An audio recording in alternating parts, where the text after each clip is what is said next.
module, we learn about working with data warehouse using Azure Synapse Analytics. So let's go with this. So here we have two lessons, that is analyzing the data in relational data warehouse and loading the data into a relational data warehouse. Let's go for the first lesson, analyzing data in a relational data warehouse. So first understand the designing of a data warehouse schema. See, basically operational databases are designed with a normalized schema in which the data entities are actually broken down into multiple tables and columns to eliminate any duplication and maintain each data attributes independently. So this help will improve the data integrity for inserts and updates by eliminating the duplication, and it will also help you to enable the attribute reuse across multiple entities. So in contrast, that the schema of a relational data warehouse is always the denormalized one. So in other words, it does not follow the rules of the data normalization that are commonly in our operational databases. So the result of denormalization is a reduced number of tables and therefore a reduced number of inter-table joins also.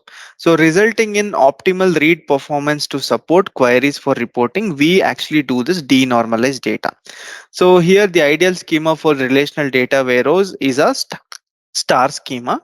So that will be consisting of a fact table that contains numeric measures pertaining to each instance of an event that you want to analyze, and the keys that relate to the fact tables to the dimension tables in which the attributes of the business entities by which you want to aggregate the measures are actually stored. So for example, the fact tables in the slide, so that might be containing the numeric data for each instance of a sales transaction, such as the number of items purchased and the number of revenue taken, while the dim customer table might store attributes of each customer, such as the city and state where they live. So this arrangement would enable you to aggregate the sales measure by attributes of customers. So for example, to find the total revenue of the customers who live in settle, and time dimension are also specialized dimension tables that contain attributes that are relating to the time intervals. So for example, the dim date table might store a record for each calendar day, including attributes such as day of the week, the month of the year, and so on. So this would enable you to aggregate the sales by the temporal attributes. So for example, to find the average number of items purchased on each day of the week.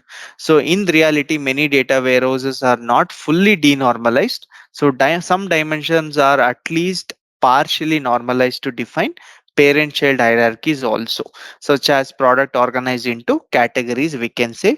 Or you can also enable the reuse of attributes across the dimensions. Like for example, you can reuse the same geographical attributes such as city or state for customer, and you can also store the addresses. So in this design, the schema is described as the snowflake schema, we can say.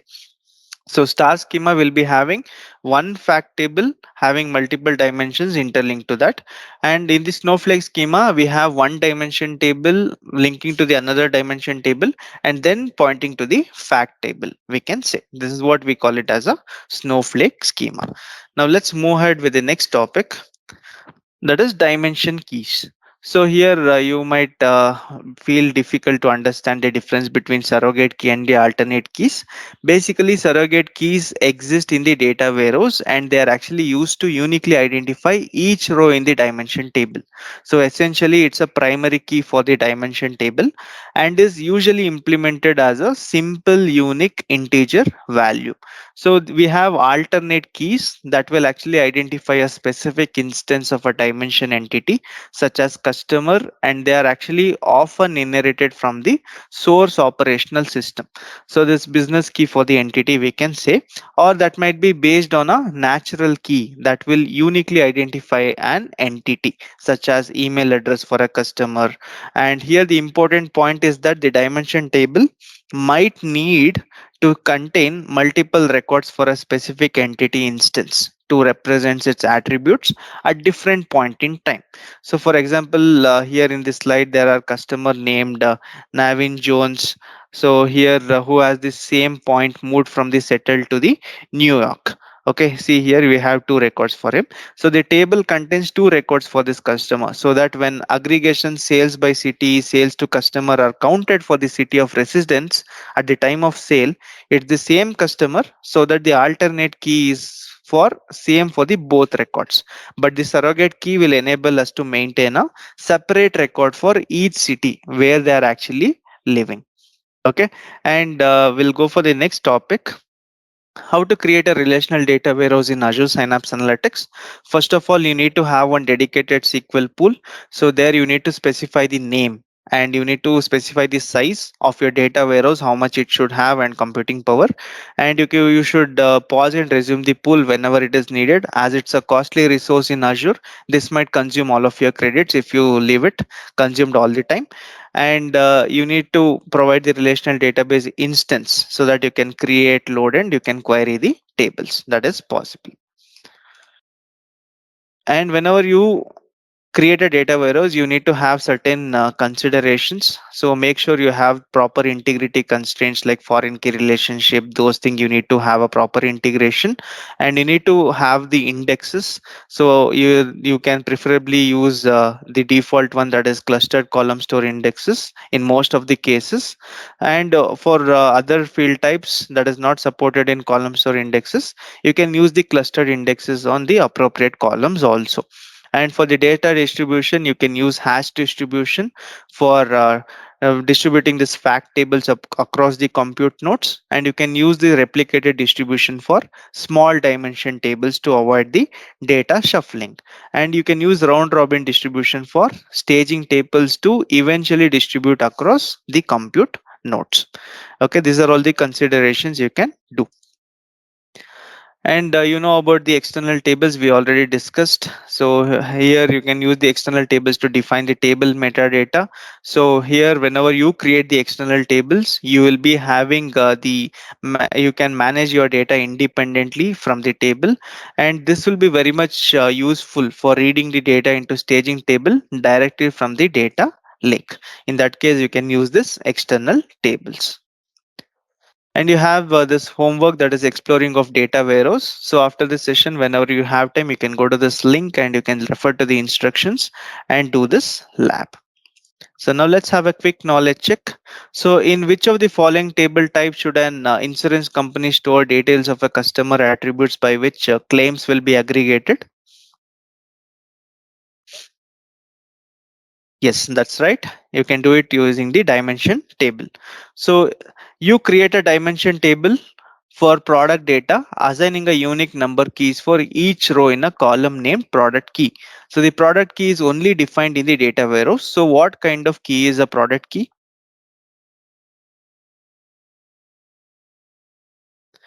Yes, you're right. That is a surrogate key.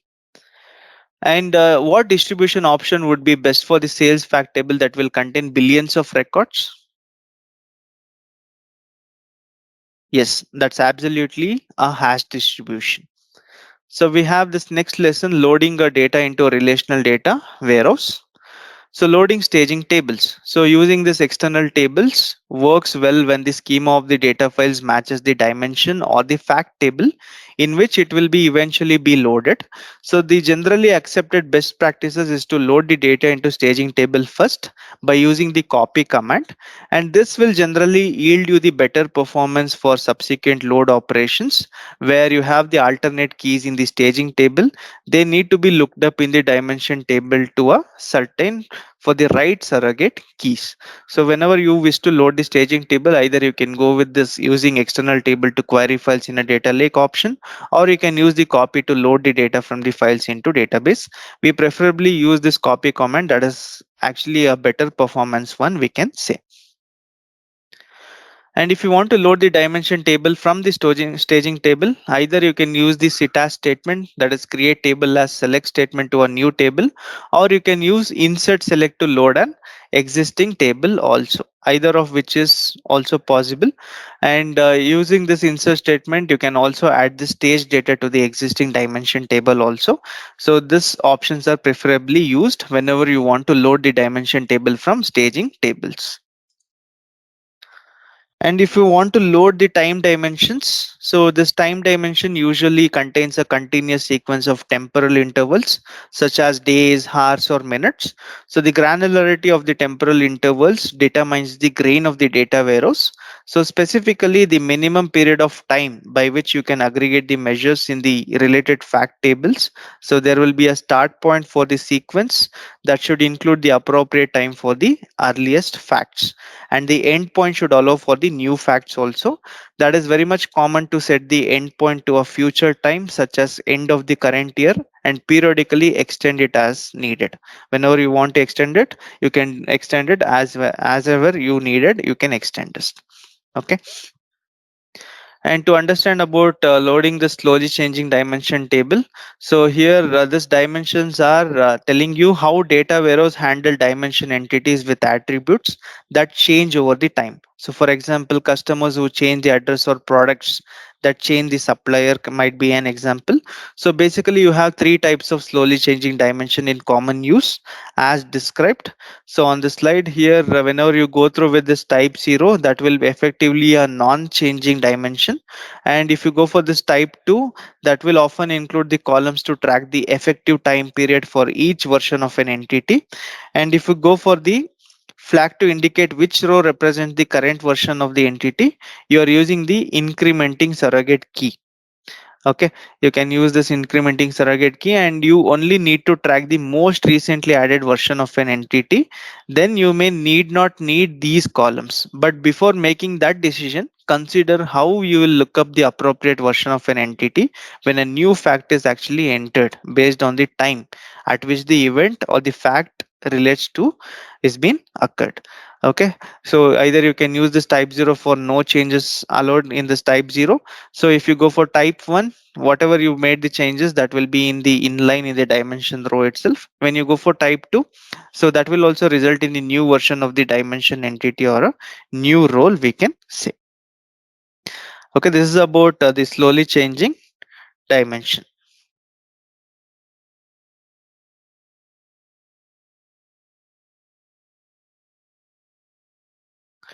So if you want to load this slowly changing dimension table, you can either use this combining of insert and update statement, or you can use this merge statement. Any which ways is possible. Any of these options can be used for loading this slowly changing dimension table. And if you want to load the fact tables, you can use an insert statement also, or you can look up for the surrogate key in the dimension table based on the alternate key is also possible. So typically the stage data will also include the alternate or the business model it will be including. So there you will be having but you need to also specify the surrogate key in the fact table so that each row is related to the correct instance of each dimension for the time at which the fact has been occurred. So in this example, so there is an assumption is made that the fact records is being loaded all related to the latest version of all dimensions, and that each dimension tables uses an incremental surrogate key. So the code will look up like the highest surrogate key value for the alternate key. So in some cases, the logic to find the right surrogate key may be the more complex task also. And if you, after you have been loading operation has been completed, most probably you need to perform this post load optimization. So most data warehouse loads are actually performed periodically and can result in a large volume of new records in the data warehouse. So it's therefore important to update the indexes and data distribution statistics to ensure the query optimizer has accurate information with which to generate the high performance query plans. So either you need to do this rebuilding of indexes should be done, and you should update the statistics for better optimization. So now we have one demonstration for loading a data into a data warehouse. Now let's look into this demonstration first. From here, go to this manage page on the SQL pools tab. Here you need to see this a SQL pool that is a dedicated SQL pool which is being created, that is actually hosting the data warehouse for this exercise. Okay, so to start this you need to use this icon to start it, and once you click on this, as a confirmation you need to click on this resume. So this resuming the pool can take a few minutes. You can use this refresh button to check its status periodically. So the status should turn to online, from resuming to online. So you need to wait for a minute to change it accordingly.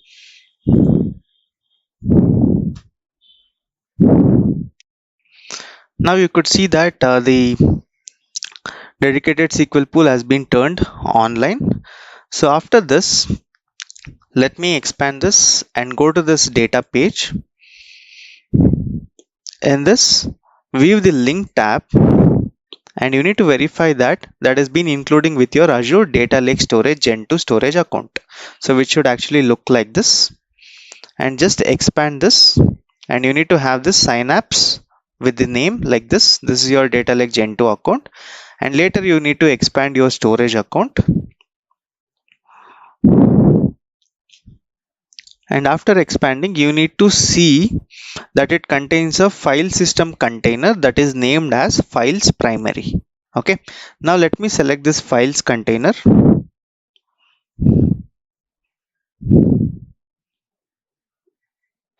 Now that it contains the folder named data here. Okay, and there is a folder named data, and now if I open this data folder, you could see that there are CSV files within it, that is customer.csv and product.csv files have been present here. Now let me right click on any of one of these files and click on preview to see the data that it contains. You can see it, and here you can note that the files contain a header row also. So you can select this option to display the column headers. If this option is selected, if you turn off, the column header will not be seen like this. Okay, then after the preview, just close this window by clicking OK. After this, now let's load this data to the warehouse tables. Okay, so now let's look at some SQL based approaches to loading the data into the data warehouse. So to do that, being in this data page, now select this workspace tab and expand the SQL database, and you need to select your SQL database, this one. Then in this menu, select new SQL script and select this empty script.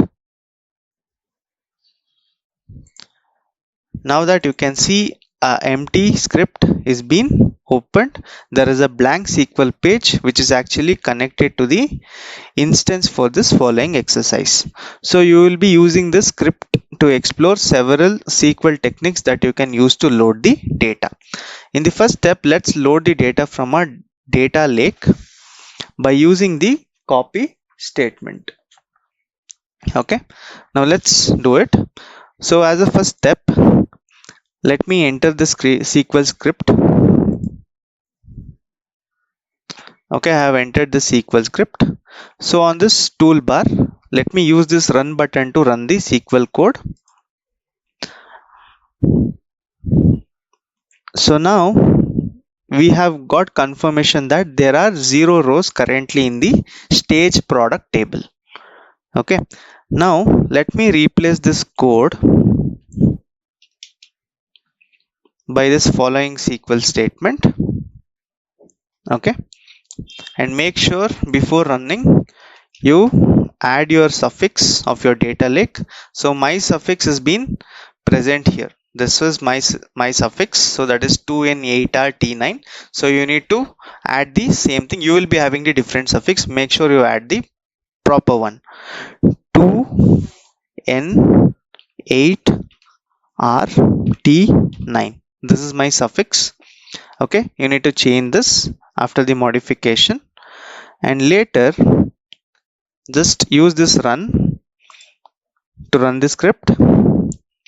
Okay, now you could see the results. There are 11 rows should have been loaded into the stage product table. Okay, now let's use the same technique to load another table. So this time you will be logging any errors that might occur. Okay, so now to do that, let me replace this query with this following SQL script, and make sure you update your suffix. My suffix is this one, O2N8 RT9. Okay, just update this, and also make sure you also change it here in both from and also in the error file. Both the side you need to change this. So that is 0, not O2 N8RT9. Okay, after changing this, run the script.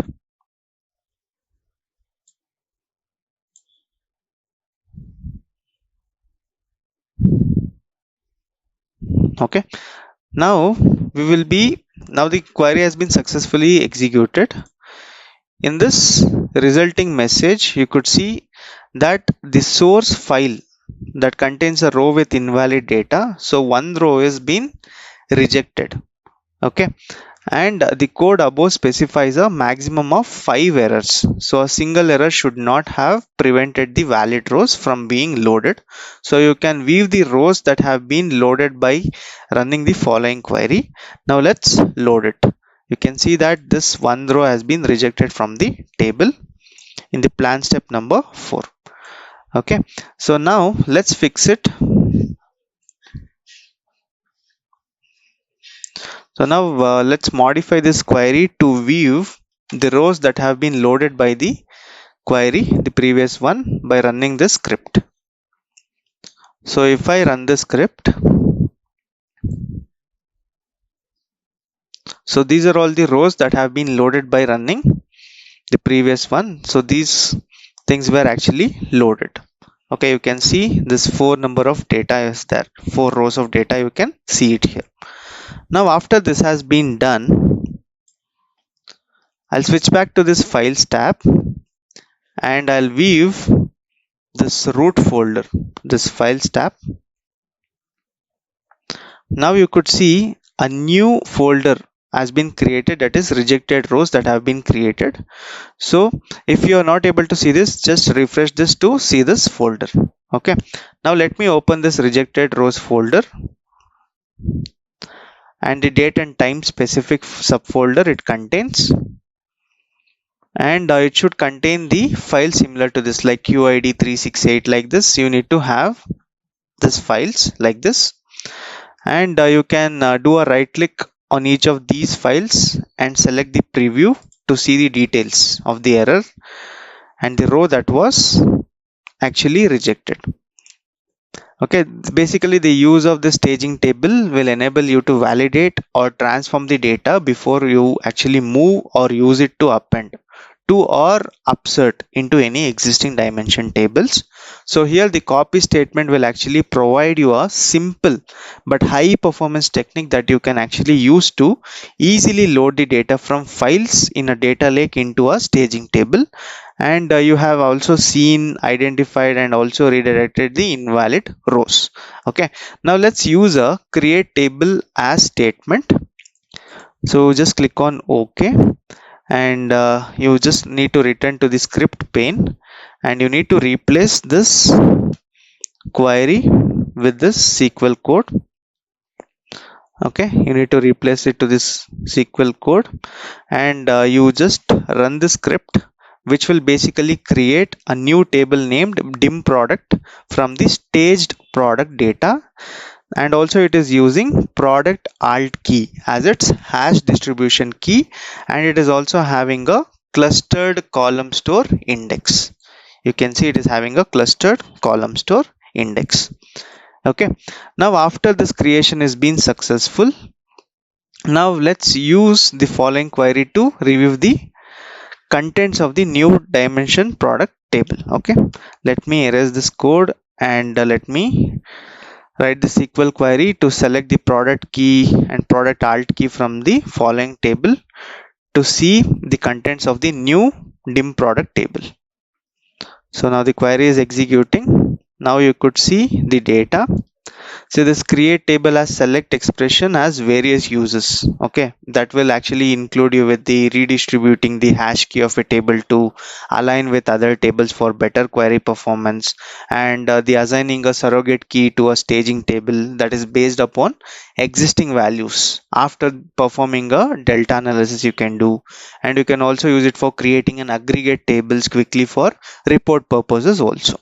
Okay, now after this has been done, let's combine this insert and update statements to load a slowly changing dimension table. Okay, see, basically the dim customer table will support type 1 and type 2 slowly changing dimensions, where type 1 changes results in an in place update to an existing row, and type 2 changes the result in a new row to indicate the latest version of a particular dimension entity instance, we can say.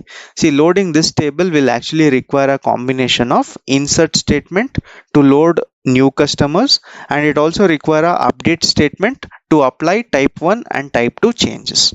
Okay, so in this query pane, you need to replace with this query. Okay, you need to replace it with this following code, and you need to run this script. Okay, now you could see there is no results actually. Now the updation has been actually completed, whatever we have done here. Now let's perform the post load optimization. Okay, now let's perform the post load optimization. See, after you have been loading this new data into a data warehouse, it is recommended to rebuild the table indexes and update the statistics on commonly queried columns. Okay, now let's replace this code in a script pane with the following code to alter the indexes on all dbo.dim product. So I'm just rebuilding the indexes. Let me click on run the script to rebuild the indexes on the dim product table. After this has been successful, now let me replace this code in a script pane with this following code, and let me execute the script to create or update the statistics on the geography key column of the dim customer table. Okay, now this has been done. So now we have just created the statistics, and also like we have just rebuilt the indexes, and also we have also created the statistics. Okay, so this is how you perform this operation, like the performing of post load optimization has been done for this. Now that you saw how you can load the data into a data warehouse, now let's have a quick knowledge check. So in which order should you load tables into a data warehouse? Yes, you are right. That is staging tables, then dimension table, then the fact tables. So which command should you use to load a staging table with data from files in a data lake?